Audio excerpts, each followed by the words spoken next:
하나님의 말씀은 에스겔서 1장 1절에서 14절까지의 말씀입니다.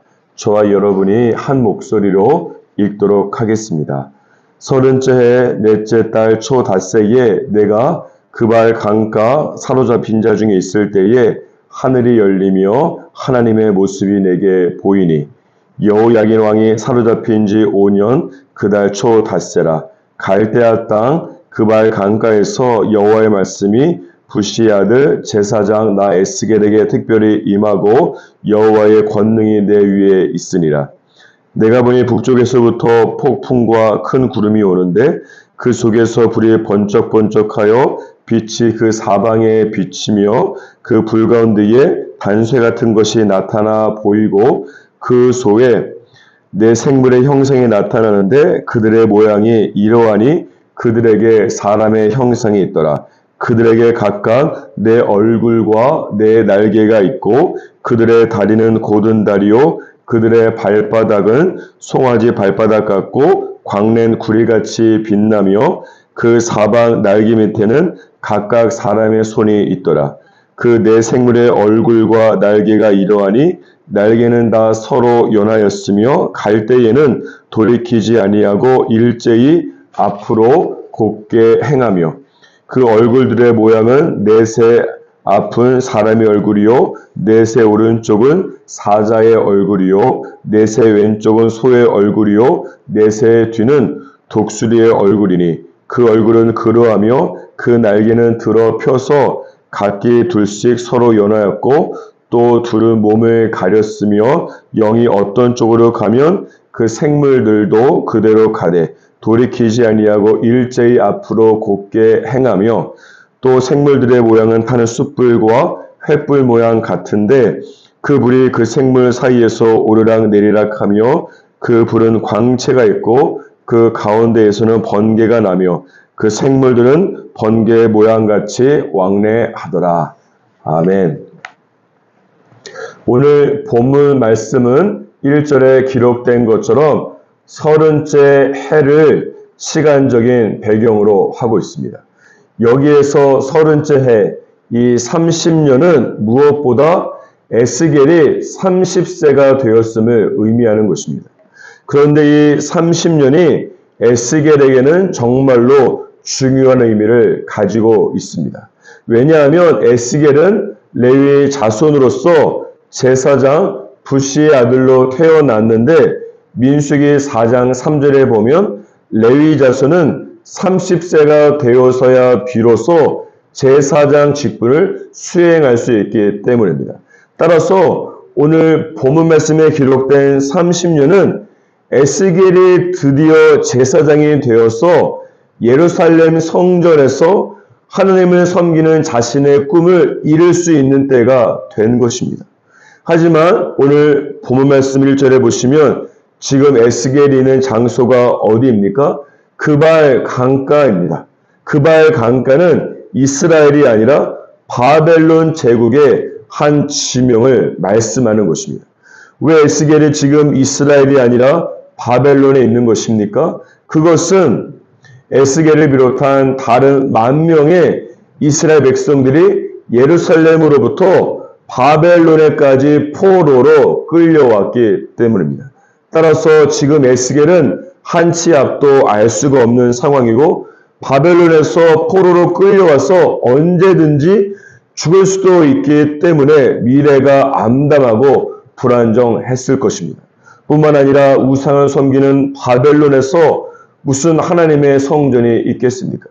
에스겔은 바벨론에서 제사장 직분을 고사하고 하나님을 마음 놓고 섬길 수 있을지조차 알지 못하는 절망적인 상황에 처해 있는 것입니다.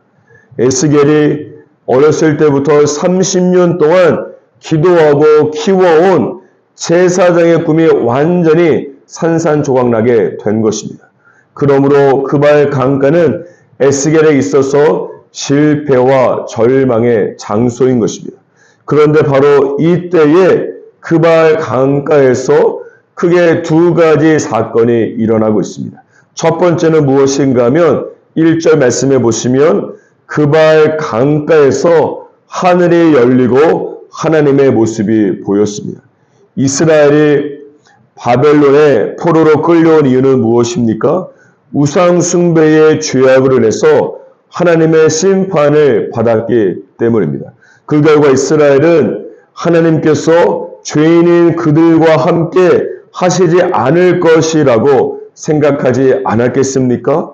하나님께서 이스라엘을 버리시고 바벨론이라는 절망의 동굴 속에 내버려 두신 것으로 느꼈을 것입니다. 그런데 바로 이때 그발 안가에서 하늘이 열리고 하나님께서 함께하고 계신 모습이 보이게 된 것입니다. 따라서 이스라엘이 생각하는 것처럼 하나님께서 그들을 떠난 것이 아닙니다. 하나님께서는 오히려 이스라엘이 예루살렘에서 바벨론 그발 강가까지 포로로 끌려갈 때에 함께 따라오신 것입니다. 이것을 보면 내 생각으로, 내 느낌으로 하나님의 행동을 예측하고 기대해서는 안 된다는 것을 알 수가 있습니다. 오히려 하나님의 말씀으로 내 생각과 내 느낌을 맞춰가는 것이 중요합니다. 인간은 죄를 지으면 많은 경우 하나님으로부터 피하게 되어 있습니다. 창세기 3장 18절에 보면 아담과 하와가 선악과를 따먹고 나서 하나님을 피해서 에덴 동산 나무 사이에 숨은 것을 보면 알 수 있습니다. 하지만 이때 하나님께서는 아담을 부르시며 내가 어디 있느냐라고 말씀하시고 찾아가셨습니다. 이와 같이 인간은 죄를 짓고 하나님을 피해서 도망가지만 하나님께서는 오히려 인간을 찾아가시고 그 죄인을 위해서 대신 죽기까지 하시는 분이십니다. 그래서 로마서 5장 8절에 보면 우리가 아직 죄인 되었을 때에, 아직도 죄인 되었을 때에 그리스도께서 우리를 위하여 죽으심으로 하나님께서 우리에게 대한 자기의 사랑을 확증하셨다라고 말씀하는 것입니다. 이런 의미에서 시편 기자는 139편 7절에 보면 내가 주의 영을 떠나 어디로 가며 주의 앞에서 어디로 피하리까라고 고백하고 있는 것입니다. 창세기 1장에 보면 흑암이 깊음 위에 있어서 가장 어두운 바로 그때에도 하나님의 영이 그곳에 운행하신 것을 기억해야 합니다. 내가 죄를 짓고 실패하지만 나를 향한 하나님의 사랑은 절대로 실패하지 않습니다. 내가 죄를 짓고 하나님을 피해서 달아나도 하나님께서는 죄를 지은 나를 향해서 먼저 찾아오시는 사랑의 하나님이신 것을 믿으시기 바랍니다. 둘째로 3절 말씀에 보면 그발 강가에서 하나님의 말씀이 에스겔에게 임하고 여호와의 권능이 에스겔 위에 임하였습니다. 여기에서 에스겔에게 임한 하나님의 말씀은 무엇인가 하면 4절 이하의 말씀으로 당시 남유다에 임하게 될 하나님의 심판을 말씀하는 것입니다.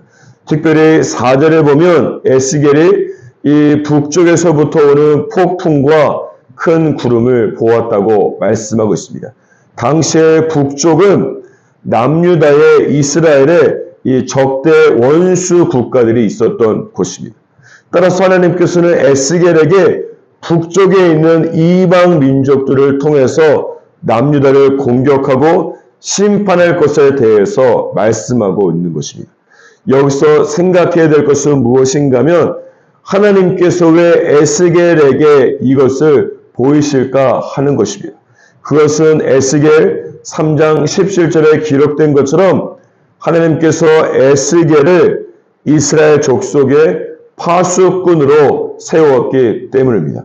파수꾼은 하나님의 말씀을 듣고 하나님을 대신해서 이스라엘 영적으로 일깨우는 사람으로서 한마디로 말하자면 선지자를 의미하는 것입니다.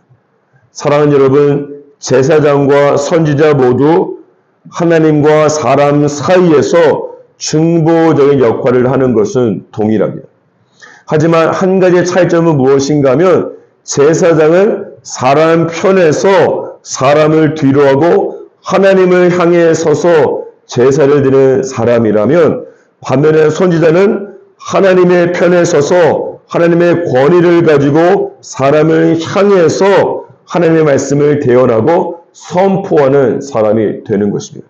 따라서 하나님께서는 제사장이 되기 위해서 오랫동안 꿈을 꾸고 살아온 에스겔에게 제사장이 아니라 이 선지자의 새로운 꿈을 주시고 있는 것입니다.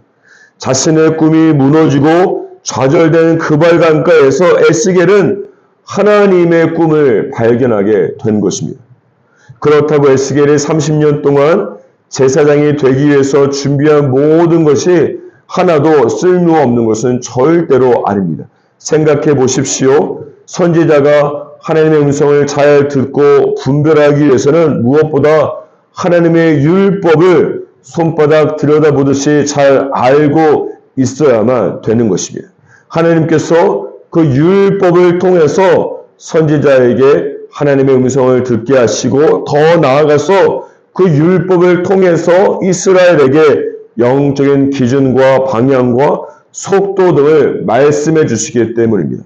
그러므로 30년 동안 제사장이 되기 위해서 모세율법을 공부하고 묵상하고 암송해온 에스겔이야말로 하나님께서 선지자로 사용하시기에 가장 준비되고 완벽한 사람이 되는 것입니다. 이런 의미에서 인생의 연금술사이신 하나님에 대해서 로마서 8장 28절에는 우리가 알거니와 하나님을 사랑하는 자 곧 그 뜻대로 부르심을 입은 자들에게는 모든 것이 합력하여 선을 이룬다고 말씀하는 것입니다. 이런 면에서 그발 강가는 나의 꿈이 죽고 하나님께서 나를 향해 꾸어온 그 꿈이 하나님의 꿈이 살아나는 장소가 되는 것입니다. 어쩌면 지금 여러분이 오랫동안 기도하면서 해온 일이 실패해서 자리에 주저앉아 있는 그발 강가에 있을 수 있습니다. 하나님께서 그런 분에게 오늘 말씀하신다고 믿습니다. 보라, 내가 새 일을 행하리니 이제 나타낼 것이라. 너희가 그것을 알지 못하겠느냐? 반드시 내가 광야의 길을 사막의 강을 낼 것이라. 이사야 43장 19절 말씀입니다. 이 말씀을 듣고서 그발 강가에서 일어나서 새로운 주님의 꿈을 꾸면서 주님의 꿈을 이루어드리는 저와 여러분이 되기를 주님의 이름으로 축복합니다. 다시 본문 말씀으로 돌아와서 4절에서 14절까지 말씀을 보면 하나님께서 에스겔에게 한 장면을 보여주고 있습니다. 에스겔은 크게 두 가지를 보았습니다. 첫 번째는 4절 말씀에 보면 북쪽에서부터 오는 폭풍과 큰 구름입니다. 이것은 이스라엘에 대한, 남유다에 대한 하나님의 심판을 상징하는 것입니다. 하나님께서 이스라엘을 구원하기 위해서 오시는 것이 절대로 아닙니다. 하나님께서 이스라엘의 죄악을 다루시고 심판하기 위해서 북쪽에 있는 이방 민족들을 막대기로 사용하고 계신 것입니다. 따라서 당시에 남유다가 당하고 있는 고난과 어려움은 그들의 죄악으로 인한 것임을 알 수가 있습니다. 그리고 남유다를 향한 주님의 뜻은 무엇입니까? 고난을 벗어나는 것이 아니라 고난을 통과하면서 그들의 죄값을 치르는 것이었습니다. 그렇게 해야만 남유다가 불로 연단을 받아서 영적인 불순물을 제거하고 정금처럼 나올 수 있기 때문입니다. 이런 의미에서 요한계시록 3장 18절에 보면 예수님께서 불로 연단한 금을 사라고 말씀하고 있는 것입니다. 그러므로 고난이 목적이 아니라 고난이라는 풀무불을 통한 하나님의 회복이 바로 하나님의 뜻과 계획이 되는 것입니다. 하나님께서 저희에게 주시는 고난은 여러분 이 끝이 막혀있는 동굴이 아니라 끝이 뚫려 있어서 통과하는 터널인 것을 믿으시기 바랍니다. 둘째는 5절 이하에 기록된 폭풍과 구름 속에 있는 내 생물의 형상입니다. 여기에서 내 생물은 12절에 보면 하나님의 영이 어떤 쪽으로 가면 그 생물들도 그대로 가되 돌이키지 않고 일제히 앞으로 곧게 행한다고 말씀하고 있습니다. 이것은 천상의 존재인 천사들을 말씀하는 것으로서 천사들이 성령 하나님의 움직임을 주목하고 있다가 성령께서 움직이시는 방향으로 천사들이 아무런 망설임 없이 민첩하게 움직이는 것을 말씀하고 있는 것입니다. 여기서 중요한 것은 무엇인가 하면 방향과 속도입니다. 성령이 어느 쪽으로 가려고 하는지 모른 채 빨리 움직이기만 한다면 하나님의 뜻과 상관없이 내 고집으로 내 생각으로 잘못된 길로 나아갈 수가 있는 것이요. 반면에 성령이 어느 쪽으로 가려고 하는지 알지만 이 속히 움직이지 않는다면 하나님의 뜻을 알면서도 행하지 않는 것이기 때문에 이것은 주님에 대한 영적인 불통과 불순종과 불신이 되는 것입니다. 그러므로 사랑하는 여러분, 주님의 뜻을 행하려고 할 때는 내 생물과 같이 방향과 속도 두 가지 모두가 중요한 것입니다. 저와 여러분은 어떻습니까? 출애굽기 40장 36절 이하에 기록된 것처럼 첫째는 내 인생 위에 떠 있는 말씀의 구름을 주목하며 두 번째는 말씀의 구름이 떠오를 때는 나도 행진하고 말씀의 구름이 떠오르지 않을 때는 나도 앞으로 나아가지 않는 이런 믿음의 삶을 살아가기를 주님의 이름으로 축복합니다.